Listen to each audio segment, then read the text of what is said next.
Ça, c'est un tout bête arbre généalogique. Alors que ça, c'est un super génogramme. En vrai, il y a 5 différences fondamentales entre un arbre généalogique et un génogramme. Et à la fin de la vidéo, j'aimerais que vous compreniez lesquels et surtout pourquoi vous devez absolument faire un génogramme. Côté team, arbre généalogique, on représente toujours la photo finish. C'est-à-dire qu'on a l'habitude de juste montrer ceux qui ont marqué la vie de la famille, ceux qui ont été dans la famille. Alors que dans la team génogramme, on va plutôt montrer tout ce qui a été. Eh bien oui, les ex-compagnons quand il y en a eu. Et oui, les fausses couches s'il y en a eu. Et bien sûr les IVG, et les remariages, et les adoptions, et les personnes dont on a complètement perdu la trace.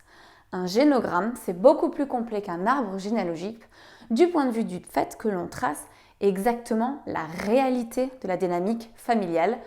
Donc souvent, on voit beaucoup plus de choses que dans un simple arbre généalogique. Différence numéro 2, dans la team arbre généalogique, on va avoir une codification plutôt simplifiée.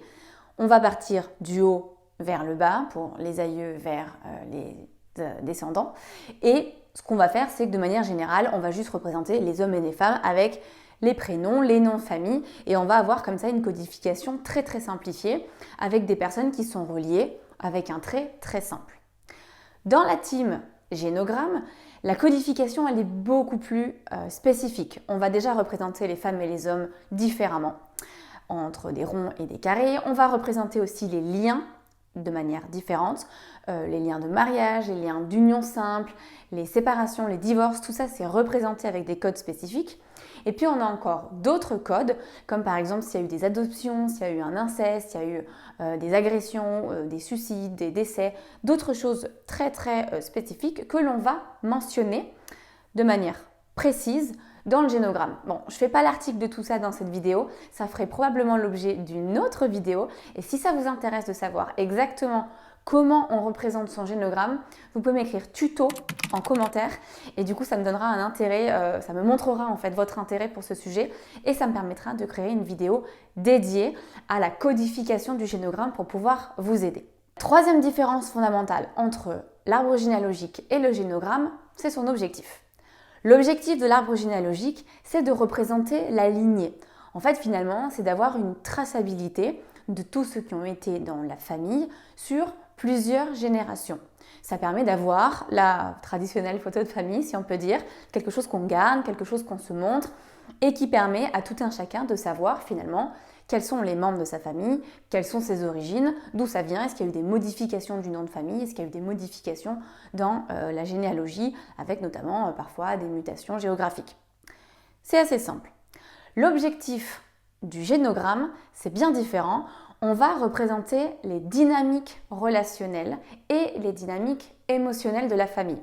Une fois qu'on a posé dans une codification très précise qui est dans cette famille, on va en fait aller regarder précisément qu'est-ce qui se passe entre les personnes. Est-ce que moi je me trouve à ma place? Est-ce qu'on me voit déjà? Est-ce que je suis plus ou moins proche de certaines personnes? Qu'est-ce qui se passe dans le lien? Qu'est-ce qui s'est passé au niveau du ou des deuils de la famille? Et ça va nous représenter des dynamiques structurelles familiales qui peuvent aussi d'ailleurs se reproduire de génération en génération. On va les représenter bien sûr à chaque étage générationnel, mais surtout on va voir la cascade avec cette espèce de descente de génération en génération. Et on peut aussi d'ailleurs voir dans la frise de vie de la personne, qu'est-ce qui se reproduit dans sa vie. Par exemple, si elle va avoir des relations toxiques à répétition, ça va se voir tout simplement puisque ça va être représenté sur le papier. Et du coup, vu qu'on va représenter les dynamiques familiales, forcément, on va se parler des émotions qui sont dans cette famille avec la qualification des liens, ce qu'on appelle. C'est est-ce que, au-delà du fait qu'on ait des liens du sang, les liens les uns avec les autres, est-ce qu'on va aussi avoir en plus des liens émotionnels particuliers avec par exemple le travail sur la fusion, la relation fusionnelle, que ce soit dans un couple ou dans un lien de parenté ou avec toute autre personne qui est représentée dans l'arbre.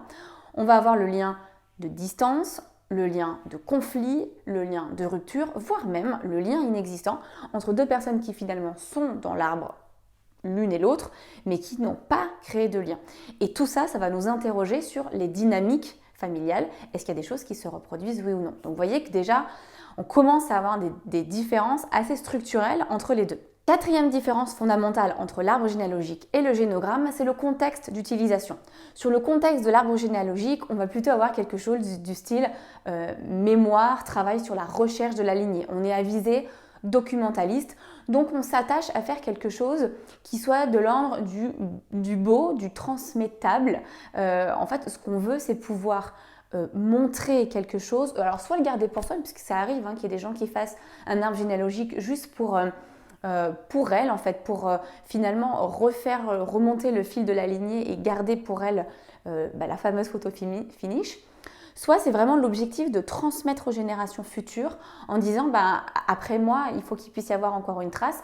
Donc je facilite le travail des générations suivantes à documenter ce qui a été et à retracer l'histoire familiale. Et c'est un peu le but d'ailleurs, que chaque génération puisse apporter sa pierre à l'édifice et vienne nourrir et recomposer cette tranche généalogique sur laquelle elle est. Avec comme grande différence pour la partie du génogramme, c'est qu'en fait, le génogramme, c'est pas tant une visée documentaliste, c'est plus une visée thérapeutique. Quand on fait son génogramme, en fait l'objectif, c'est ce que moi je dis beaucoup à mes clients quand je les accompagne, je leur dis, vous attachez pas trop à votre document, c'est un outil de travail. Le génogramme, on travaille exclusivement en crayon à papier quand on fait finalement le recensement de toutes les personnes de la famille. On est tout le temps en train de gommer, tout le temps en train de refaire. Et en plus, ça vient... En fait, on va venir travailler dessus. Une fois qu'on a fait cette photo crayon à papier sur l'arbre lui-même, ce qu'on va faire, c'est qu'on va faire un deuxième exercice.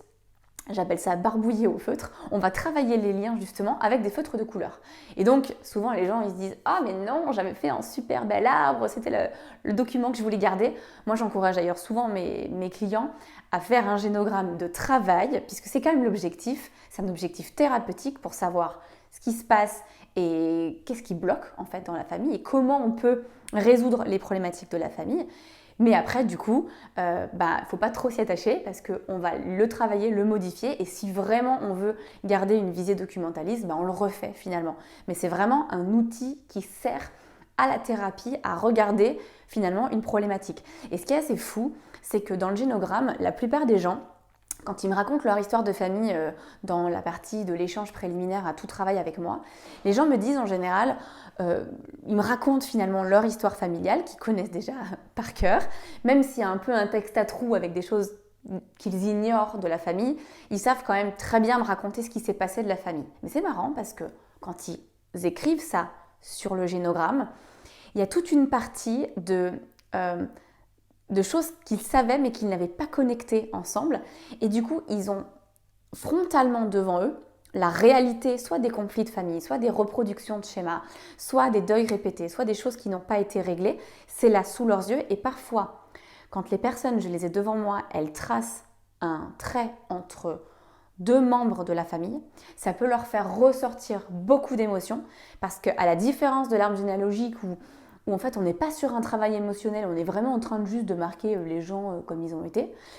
Là, dans le génogramme, on va vraiment aller noter ce qui se passe du point de vue relationnel. Donc c'est autrement plus engageant du point de vue des émotions et du point de vue des dynamiques sociales et familiales. Donc forcément, quand on a devant soi des conflits, des choses qu'on répète, des choses qui n'ont pas été traitées, hop, il y a forcément plus de choses qui remontent, mais c'est bien parce qu'elles remontent à la conscience et donc on va pouvoir les travailler et les traiter dans le concret. Et ensuite, cinquième différence fondamentale entre l'arbre généalogique et le génogramme, c'est la temporalité. La temporalité de l'arbre généalogique, c'est plutôt le passé. En fait, à partir du moment où la personne elle est en train de représenter l'arbre généalogique, elle représente ce qui a été avant elle. Le but, c'est justement de remonter aux lignées. Mais en fait, quand on utilise le génogramme, c'est une dynamique différente parce que ce qu'on essaie de faire, c'est de voir ce qui ne va pas dans le présent. Alors bien sûr, on remonte jusqu'aux lignées. D'ailleurs, quand on travaille sur son génogramme, on n'a pas besoin d'aller aussi loin qu'avec l'arbre généalogique. L'arbre généalogique, son objectif, c'est de remonter souvent, il y en a qui remontent jusqu'à Louis XIV, jusqu'à la Révolution. Là, ce n'est pas forcément obligé dans le cadre du génogramme. Dans le génogramme, quand on a une problématique transgénérationnelle, on se rend compte qu'elle peut agir sur 3 à 4 générations. C'est-à-dire, par exemple, moi, donc mon étage, l'étage de mes parents, l'étage de mes grands-parents. Ça fait déjà 3 étages générationnels, c'est suffisant pour voir une reproduction de schéma. Et puis, si on veut aller travailler à la 4e génération, si on a des enfants, on va aller regarder ce qui se passe au maillon en dessous de nous. Et puis, si on n'a pas d'enfants et qu'on veut aller regarder ce qui se passe encore au-dessus, bien sûr, on peut aller au niveau des arrière-grands-parents. Donc, oui, bien sûr qu'on va représenter la lignée, mais l'objectif de ce travail-là, c'est de regarder ce qui se passe aujourd'hui, en fait, ici et maintenant, et comment on peut observer dans le présent des choses qui coincent et qui, en fait, sont des empêcheurs pour la personne, là, maintenant, dans le présent. Et puis, il y a une autre temporalité, c'est celle du futur. Mais qu'est-ce qu'on va faire de ça? Maintenant qu'on a sous les yeux des blocages, il va falloir les débloquer. Donc, on n'est pas en train juste de regarder le passé et d'ailleurs brasser ce passé-là. Donc ça, c'est vraiment la différence numéro 5. Mais surtout, la grande différence entre l'arbre généalogique et le génogramme, c'est l'inconscient. Quand quelqu'un va travailler son génogramme, il va représenter ce que son inconscient a retenu en fait des dynamiques familiales. C'est un petit peu comme si on chantait le mental. D'ailleurs, souvent, moi, les gens que j'accompagne, ils sont très crispés au moment de faire les génogrammes parce qu'il y a une codification très précise. C'est ce que je vous ai tout à l'heure et peut-être que j'en parlerai un jour dans une autre vidéo dédiée à ça si vous avez envie que j'en fasse un tuto. Donc, ils sont très attachés à cette version « bon, il faut bien que je fasse avec cette codification ». Et en même temps, ils se rendent compte que leur famille, elle rentre pas en fait dans les cases traditionnelles de un papa plus une maman égale des enfants, parce qu'en fait quand on veut représenter les vraies familles, on se rend compte que c'est beaucoup plus difficile que ça, donc on fait tout un travail déjà de désidéalisation de la famille normale, entre guillemets, mais toutes les familles sont normales, il y a toujours des cas particuliers, donc en fait toutes les familles sont particulières et sont normales, mais en fait ce qu'il faut savoir c'est que du coup, c'est l'inconscient qui va représenter où on en est dans la famille. Je vous donne un exemple. Moi, j'avais une des personnes que j'avais accompagnée, on va l'appeler Élise. On va dire que Élise, elle me disait qu'elle était en difficulté par rapport à sa maman. Et elle me disait, moi j'ai une relation avec ma mère, ça va pas du tout, c'est une femme qui est très envahissante, j'arrive pas à prendre ma place, j'arrive pas à m'imposer face à elle. Et en fait, quand elle fait son génogramme, elle, c'est très simple, elle est fille unique.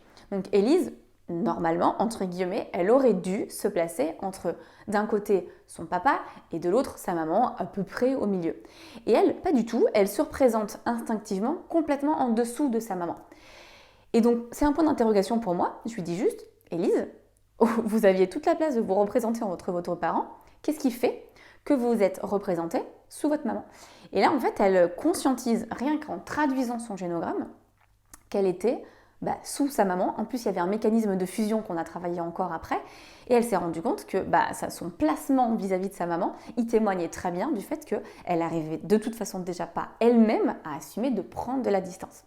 Je pourrais vous en citer plein des exemples comme ça, parce qu'à chaque fois que je fais un génogramme avec quelqu'un, il y a des émotions qui remontent et c'est l'inconscient qui parle. Allez, je vous en donne un deuxième exemple. J'étais dans une retraite un jour, j'animais une retraite et il y a une personne qui représente le couple de ses parents. Et en fonction du nombre de naissances, de qui arrive où dans la famille, il se trouve que ses parents devaient être très très éloignés l'un de l'autre. Et là, au moment de faire ça, je vois qu'elle n'est pas bien, elle commence à avoir... elle commence à s'attrister. Je lui dis, mais qu'est-ce qui se passe? Qu'est-ce que tu ressens quand tu fais ça? Elle me dit, mais là, je ressens une tristesse infinie de voir mes parents très très éloignés. Et il se trouve que c'était quelqu'un qui avait eu extrêmement peur de la séparation de ses parents. Et là, juste le fait de les avoir géographiquement éloignés sur le génogramme, parce que ça fait partie de la codification du génogramme d'espacer les gens en fonction de leur ordre de naissance, je vous expliquerai ça un jour, et bien du coup, elle devait éloigner ses parents, et ça lui provoquait des émotions. Et c'est ça précisément qu'on travaille. Ok? Donc en fait, le génogramme, il a cette vertu incroyable par rapport à l'arbre généalogique, c'est de faire travailler votre inconscient, et vous pouvez me raconter votre histoire familiale comme vous voulez. Au moment où vous allez représenter votre génogramme, il va y avoir d'autres choses qui vont émerger que vous n'avez pas forcément en tête, justement au niveau du conscient. Moi, souvent, quand j'accompagne les gens, je vois des choses que les gens ne voient pas. Donc, forcément, c'est mon expertise, je vois des choses et je dis, mais il n'y a rien qui te choque là? Tu remarques quoi? Bon, après, il y a des choses que je vois. Je ne peux pas vous les amener tout de suite parce que ça peut être assez brutal. J'essaye de vous amener vers la conscientisation de ce qui est quand même déjà sous vos yeux parce que c'est quand même vous qui les avez posées, ces choses-là.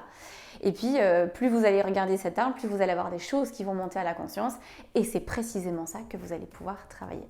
Bon voilà, cette vidéo est terminée. Maintenant, vous êtes incollable sur la différence fondamentale entre un arbre généalogique et un génogramme.